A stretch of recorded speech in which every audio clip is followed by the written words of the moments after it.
ओम अज्ञानतिमिरान्धस्य ज्ञानाञ्जनशलाकयः चक्षुरुन्मिलितं येन तस्मै श्रीगुरुवे नमः। हरे कृष्णा। आज गीता श्रृंखला के सत्र क्रमांक 457 में आप सभी भक्तों का हार्दिक स्वागत है। आज हम श्रीमद् भगवद गीता के 13वें अध्याय के जो कि है प्रकृति, पुरुष तथा चेतना, श्लोक क्रमांक 26 का अध्ययन करेंगे। आइए, श्लोक इस प्रकार है। अन्य तु एवं अजानन्तः श्रुत्वा अन्यभ्य उपासते ते अपि स अतितरन्ति एव मृत्युं श्रुतिपरायणः। अर्थात भगवान कहते हैं कि ऐसे भी लोग हैं जो यद्यपि आध्यात्मिक ज्ञान से अवगत नहीं होते पर अन्यों से परम पुरुष के विषय में सुनकर उनकी पूजा करने लगते हैं। ये लोग भी प्रमाणिक पुरुषों से श्रवण करने की मनोवृत्ति होने के कारण जन्म तथा मृत्यु के पथ को पार कर जाते हैं। यह श्लोक बहुत महत्वपूर्ण है भक्तों, विशेष रूप से हमारे लिए। ये श्लोक हम पर ही लागू होता है, ये हमारी स्थिति को ही वर्णन कर रहा है। आज आप और हम इस स्थिति तक आए हैं कि भगवान श्री कृष्ण के विषय में जान पाए हैं। भगवान श्री कृष्ण की सर्वशक्तिमता के विषय में जानकर हमारी भगवान श्री कृष्ण के साथ हमारा क्या संबंध है, हम भगवान श्री कृष्ण के दास स्वरूप हैं, ये अगर जान पाए हैं तो कहाँ से जान पाए हैं? आचार्यों से श्रवण करके ही जान पाए हैं। हम कोई सिद्ध पुरुष नहीं है कि भगवान के धाम से अवतरित हुए हैं और हम सब कुछ जानते हैं भगवान के विषय में, प्रकृति के विषय में, जीव के विषय में, हमारी स्थिति के विषय में। नहीं, हम अपने आप को भोक्ता मानते थे जब तक कृष्ण भावनामृत में आकर भगवान श्री कृष्ण की स्थिति और हमारी स्थिति के विषय में श्रवण नहीं किया। तो यहाँ पर भगवान श्री कृष्ण उसी के विषय में वर्णन करते हुए कह रहे हैं कि जो यद्यपि आध्यात्मिक ज्ञान से अवगत नहीं होते पर अन्यों से परम पुरुष के विषय में सुनकर उनकी पूजा करने लगते हैं। जो भी कृष्ण भावनामृत में आज बड़े सड़े पद पर हैं, बड़े सड़े उन्नति के मार्ग पर चल रहे हैं, उन सब ने श्रील प्रभुपाद जी के कृपा के पात्र बनते हुए उनके द्वारा लिखे गए शास्त्रों के आधार पर, उनके द्वारा लिपिबद्ध किए गए श्रीमद् भगवद गीता, भागवतम, अनेक ग्रंथों को जब प्रमाणिक आचार्यों के द्वारा श्रवण किया, उनके मार्गदर्शन में समझा, अध्ययन के द्वारा जब उस ज्ञान को अपने जीवन में उतारा, तब स्वाभाविक ही भगवान श्री कृष्ण के शरणों के प्रति प्रेम उत्पन्न हुआ और हम अपनी और भगवान की वास्तविक स्थिति के बारे में जान पाए और उनकी ही कृपा से हम भगवान श्री कृष्ण की सेवा करने में आज लगे हुए हैं। यथाशक्ति यथासंभव हम कर तो रहे हैं, मन कर्म और वसन से। तो भगवान श्री कृष्ण कह रहे हैं कि ऐसे लोग जो आध्यात्मिक जगत में बड़े सड़े नहीं हैं, वो भी आचार्यों की कृपा से इस पद को प्राप्त कर सकते हैं। अन्य लोग जो इन सब उपायों को नहीं जानते परंतु वे श्रुति प्रायण हैं, अर्थात भगवान की कथा श्रवण में निष्ठ हैं, तो भी वे योग्य हो जाते हैं। विशेष रूप से भक्तों देखा जाए तो यहाँ पर कथा श्रवण का बहुत महत्व बताया गया है।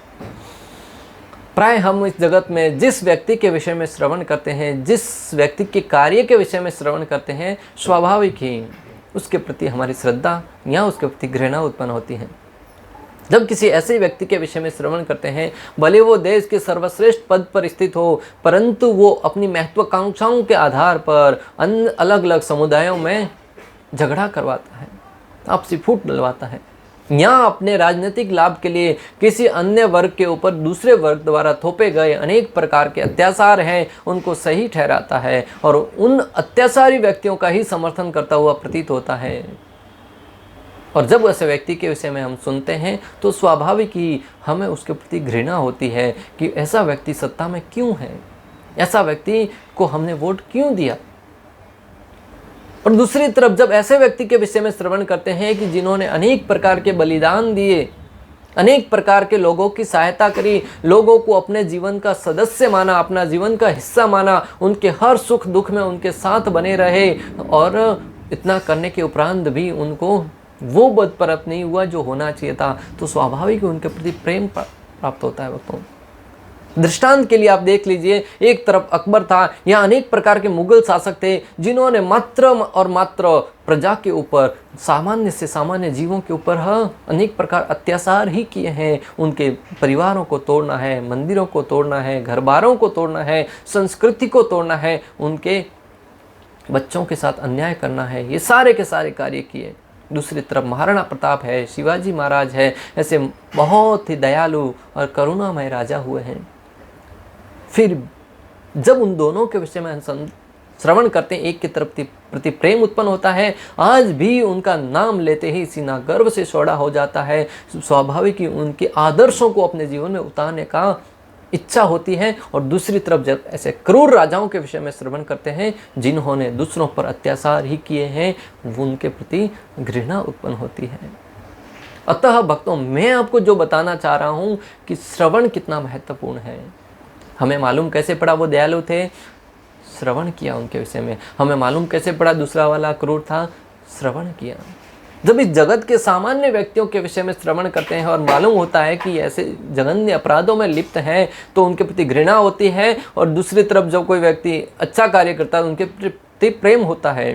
तो उस परम ईश्वर, परम स्वामी भगवान श्री कृष्ण के संदर्भ में जब हम श्रवण करेंगे, शास्त्रों के माध्यम से, आचार्यों के माध्यम से, उनकी लीलाओं के विषय में श्रवण करेंगे, उनकी दयालुता के विषय में श्रवण करेंगे, उनकी सर्वशक्तिमता के विषय में श्रवण करेंगे, प्रभु श्री रामचंद्र, भगवान श्री कृष्ण, वराहदेव, लक्ष्मी नारायण, नरसिंह भगवान, ऐसे अनेक अवतरित हुए भगवान श्री कृष्ण के अवतार हैं, उनके विषय में जब हम श्रवण करेंगे भक्तों, और भगवान के भक्तों के विषय में, स्वाभाविक ही उनके प्रति प्रेम जागृत होगा। कौन ऐसा व्यक्ति है जो उस भगवान श्री गोविंद के विषय में श्रवण करे और उनके प्रति शरणागति नहीं लेने में सक्षम ना हो। इतिहास गवाह है भक्तों, जिसने भी प्रमाणिक स्रोतों से उस भगवान श्री कृष्ण के विषय में श्रवण किया है, स्वाभाविक ही वो अपना हृदय खो बैठा है। आचार्य गण प्राय व्यंग्यात्मक तरीके से कहते हैं कि अगर आपने जीवन के सुख सैन को खोना नहीं चाहते हैं, अपने जीवन से इंद्रिय भोग को नहीं खोना चाहते हैं, तो कभी वृंदावन मत जाना। वृंदावन भी चले गए तो कभी यमुना किनारे मत जाना। यमुना किनारे भी चले गए तो कभी बांके बिहारी जी के दर्शन करने मत जाना, क्योंकि वो है इतने मनोहर, है इतने सुंदर कि उनका दर्शन की एक झलक पाते ही व्यक्ति अपना सर्वस्व भूल जाता है और उस बांके बिहारी के श्री चरणों में अपना मन लगा देता है, अपना हृदय हार बैठता है।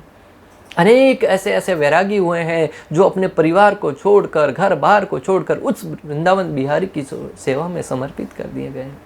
इस भौतिक जगत के जो आकर्षण है, इंद्रिय तृप्ति की जो भावना है, वो स्वाभाविक ही व्यक्ति को अपनी तरफ आकर्षित करती है। भले वो खाने से संबंधित हो, भले स्पर्श करने से संबंधित हो, देखने से संबंधित हो, किसी भी प्रकार का इंद्रिय भोग क्यों न हो, स्वाभाविक आकर्षित करता है।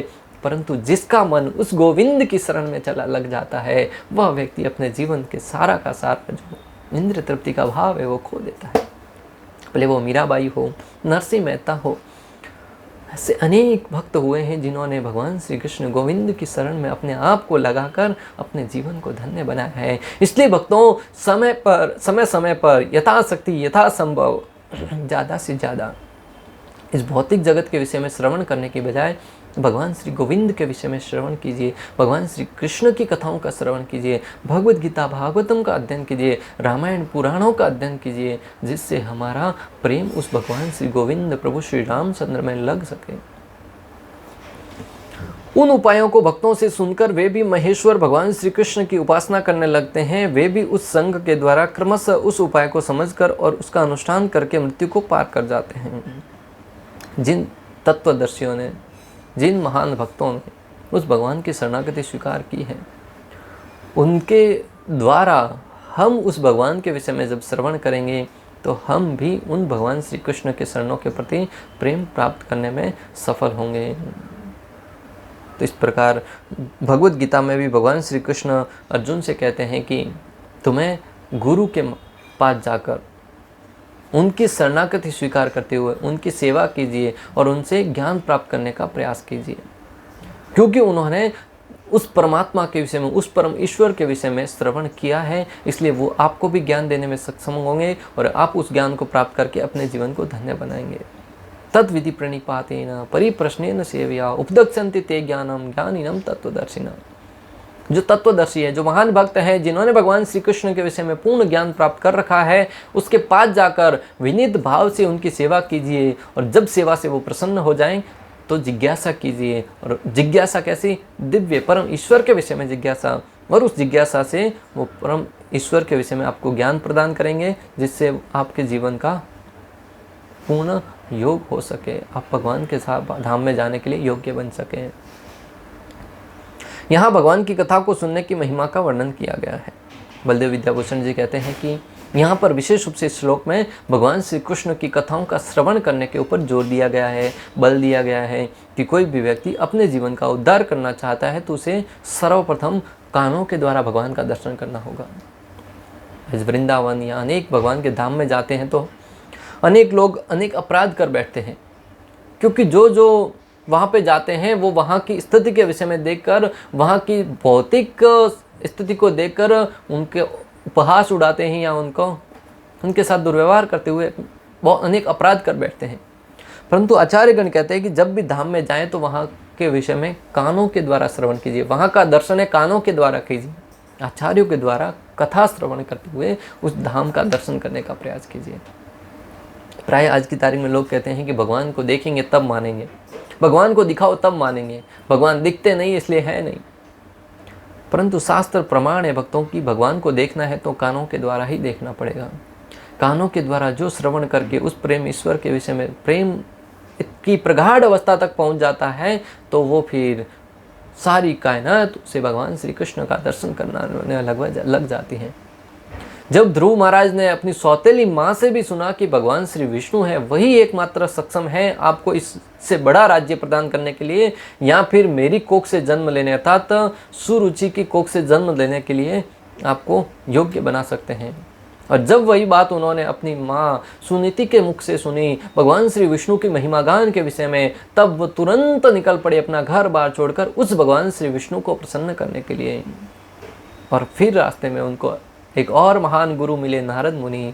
उन्होंने जब भगवान श्री विष्णु के विषय में उनको प्राप्त करने के लिए जो मार्ग है उसका वर्णन किया, तो ध्रुव महाराज उसका पालन करते हुए उस परम ईश्वर को प्राप्त करने के लिए उन्होंने अपना सारे के सारे दिन रात एक कर दिए, खाना पीना छोड़ दिया, श्वास लेना छोड़ दिया, जल पी सब कुछ छोड़ दिया। और एक समय ऐसा आया जब उन्होंने श्वास को भी रोक लिया, तब उस परम ईश्वर को उनके सामने प्रकट होना पड़ा भक्तों।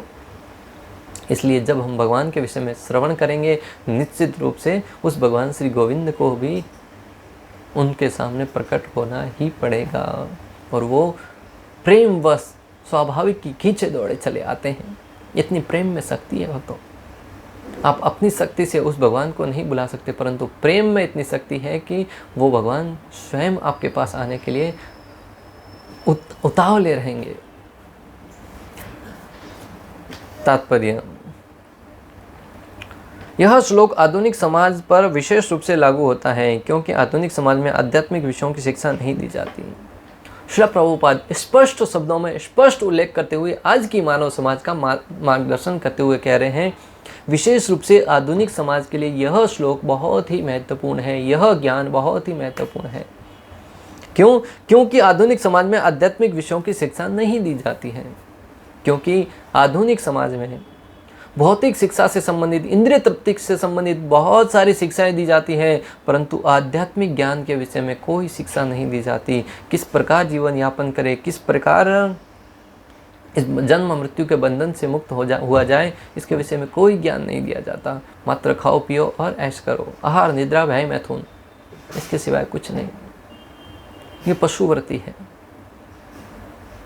अतः श्रील प्रभुपाद कहते हैं कि इस कलयुग के लिए, आधुनिक समाज के लिए यह सिद्धांत है वो बहुत ही महत्वपूर्ण है। कुछ लोग नास्तिक प्रतीत होते हैं और कुछ अजयवादी तथा दार्शनिक, लेकिन वास्तव में इन्हें दर्शन का कोई ज्ञान नहीं होता है। कुछ लोग नास्तिक होते हैं जो भगवान के अस्तित्व को ही नकार देते हैं। कुछ अपने आप को ज्ञानी समझते हैं, कुछ लोग बहुत बड़ा सड़ा समझते हैं, परंतु वास्तव में उनके पास कोई ज्ञान होता नहीं है। जब तक प्रमाणिक स्रोतों से भगवान के विषय में नहीं श्रवण करेंगे, कोई ज्ञानी हो ही नहीं सकता। जहाँ तक सामान्य व्यक्ति की बात है, यदि वह पुण्य आत्मा है तो श्रवण द्वारा प्रगति कर सकता है। जहाँ तक सामान्य व्यक्तियों की बात है, अगर वो पुण्य आत्मा है, भगवान श्री कृष्ण जैसा कि कहते हैं, येषां त्वन्तगतं पापम जनानां पुण्य कर्मणाम ते द्वंद्वमोहो निर्मुक्ता भजन्ते माम दृढ़व्रता। जिस व्यक्ति के पूर्व जन्म के सारे पाप कार्य नष्ट हो चुके हैं, इस जन्म में पर्याप्त पुण्य कार्य अर्जित कर रखे हैं, वह व्यक्ति मुझ श्री गोविंद की शरणों की सेवा कर सकता है। तो श्रील प्रभुपाद वही कह रहे हैं, जो पुण्य आत्मा है, जिसके पुण्यों का उदय हुआ है, वह व्यक्ति उस भगवान श्री कृष्ण के विषय में श्रवण कर सकता है। आज हम देखते हैं कि संपूर्ण विश्व में कितने लोग हैं, परंतु कथा में कितने गिने सुने लोग आए हैं, कितने लोग आते हैं, कितने लोग भक्त बन पाते हैं। कई लोग कथा में आने के बाद भी उनका चित्त है वो कहीं और घूमता रहता है, उनका ध्यान है वो कहीं और भटकता रहता है। शारीरिक रूप से कथा में बैठे हैं, परंतु उनका ध्यान है वो किसी और जगह इंद्रिय तृप्ति में लगा रहता है। वो भक्ति कार्यों को श्रवण नहीं कर पाते, चाहते हुए भी भगवान श्री कृष्ण के नाम का जप नहीं कर पाते। क्या कारण है? उनके पुण्य अभी उदय नहीं हुए हैं। पुण्यों का उदय हुआ है वो श्रवण विधि के द्वारा अपने जीवन को आध्यात्मिक मार्ग पर लगाने में सक्षम होता है, सफल होता है। यह श्रवण विधि अत्यंत महत्वपूर्ण है। आधुनिक जगत में कृष्ण भावनामृत का उपदेश करने वाले भगवान श्री चैतन्य महाप्रभु श्रवण पर अत्यधिक बल दिया था, क्योंकि यदि सामान्य व्यक्ति प्रमाणिक स्रोतों से केवल श्रवण करे तो वह प्रगति कर सकता है। श्रील प्रभुपाद कहते हैं कि ये श्रवण की विधि है वो बहुत ही महत्वपूर्ण है। श्री चैतन्य महाप्रभु ने श्रवण की इस विधि पर बहुत बल दिया था, बहुत जोर दिया था। सनातन गोस्वामी, रूप गोस्वामी, उनको आदेश दिया था कि आप ज़्यादा से ज़्यादा, रूप गोस्वामी को विशेष रूप से, शास्त्रों का लिखिए और लोगों को इसके विषय में ज्ञान प्रदान कीजिए। सनातन गोस्वामी को कहा था कि आप अनेक तीर्थ स्थान जो लुप्त हो चुके हैं उनको उजागर कीजिए और लोगों को इसकी शिक्षा दीजिए। और जब रूप गोस्वामी ने अनेक शास्त्रों को लिख कर लिपिबद्ध करके हमें प्रदान किया और उस शास्त्रों का अध्ययन करके तब से लेकर आज तक अनेक लोगों ने अपने जीवन का कल्याण किया है और अन्य लोगों को भी उसके विषय में ज्ञान देने के लिए प्रेरणा प्रदान करी है। आज अगर हम कृष्ण भक्ति में लगे हैं तो इन प्रमाणिक शास्त्रों के माध्यम से जो ज्ञान हमें प्राप्त हुआ है उसके कारण ही आज लग पा रहे हैं। विशेषतया श्री चैतन्य महाप्रभु के अनुसार यदि वह हरे कृष्ण महामंत्र हरे कृष्ण कृष्ण कृष्ण हरे हरे, हरे राम राम राम हरे हरे दिव्य ध्वनि को सुने, इसलिए कहा गया है कि ये सभी व्यक्तियों को सिद्ध पुरुषों से श्रवण करने का लाभ उठाना चाहिए और इस तरह क्रम से प्रत्येक वस्तु समझने में समर्थ बनना चाहिए। विशेष रूप से कृष्ण कथा और चैतन्य महाप्रभु कहते हैं विशेष रूप से अगर कोई व्यक्ति कोई कथा श्रवण नहीं भी कर पाता है तो हरि नाम हरे कृष्ण महामंत्र का जप करते हुए उस दिव्य ध्वनि को श्रवण करते रहिए। मुख से उच्चारण कीजिए, कान से श्रवण कीजिए। उस विधि के द्वारा धीरे धीरे हमारा हृदय है, चित्त है, वो शुद्ध होता जाएगा और व्यक्ति के अंदर स्वाभाविक ही इंद्रिय तृप्ति की भावनाओं से जीव उबकर उस परम ईश्वर भगवान श्री कृष्ण की प्रेम में, आनंद में स्थिति में रहेगा और उनके प्रति आकर्षण उत्पन्न होगा। भगवान श्री चैतन्य महाप्रभु ने कहा है कि इस युग में मनुष्य को अपना पद बदलने की आवश्यकता नहीं है, अपितु उसे चाहिए कि वह मनोधार्मिक तर्क द्वारा परम सत्य को समझने का प्रयास को त्याग दे। चैतन्य महाप्रभु कहते हैं कि इस कलयुग के युग में लोगों को अपना पद बदलने की आवश्यकता नहीं है। जिस भी स्थिति में है, जिस भी वर्ण में है, जिस भी पोजीशन पर है, उस स्थिति में उसे भगवान की शरणागति स्वीकार करते हुए उनके अनुरूप अपने कार्य करने चाहिए। जिस प्रकार विश्वामित्र मुनि एक क्षत्रिय थे, परंतु वो ब्रह्म ऋषि बनने के लिए तत्पर थे और उन्होंने प्रयास के द्वारा वो पद प्राप्त भी किया, परंतु कलयुग के लिए चैतन्य महाप्रभु कहते हैं कि आपको अपनी कोई भौतिक स्थिति या पद प्रतिष्ठा बदलने की आवश्यकता नहीं है। आप जिस भी परिस्थिति में हैं, व्यवसाय में हैं, संन्यास आश्रम में हैं, गृहस्थ आश्रम में हैं, किसी भी क्षेत्र में क्यों ना हो, एकमात्र योग्यता यह है कि आप भगवान श्री कृष्ण की कथाओं का श्रवण करने में, कृष्ण कथा का श्रवण करने में अपने आप को लगाइए। धीरे धीरे स्वतः ही आपके लिए सारी की सारी आवश्यक स्थिति है वो उपलब्ध कराई जाएगी। उसे उन व्यक्तियों का दास बनना चाहिए जिन्हें परमेश्वर का ज्ञान है। यदि कोई इतना भाग्यशाली हुआ कि उसे शुद्ध भक्त की शरण मिल सके तो वह उसे आत्म साक्षात्कार के विषय में श्रवण करके उसके पद चिन्हों पर चल सके तो उसे क्रमशः शुद्ध भक्त का पद प्राप्त हो जाता है। बहुत महत्वपूर्ण बात बताऊँ, हमें अलग से कोई प्रयास करने की आवश्यकता नहीं है। उस योग्यता को प्राप्त करने के लिए योग्यता क्या है कि हमें जो शुद्ध भक्त हैं उनके श्री चरणों की सेवा कीजिए। उनके श्री चरणों की सेवा करते हुए अगर कोई व्यक्ति उनको प्रसन्न कर लेगा, उनकी कृपा प्राप्त हो जाएगी, तो स्वतः ही जो भक्त है वह भी शुद्ध भक्ति के स्तर तक आ जाएगा। भगवान श्री कृष्ण ने कहा कि मुझे वह व्यक्ति अत्यंत प्रिय है जो मेरी सेवा न करके मेरे भक्तों की सेवा करता है।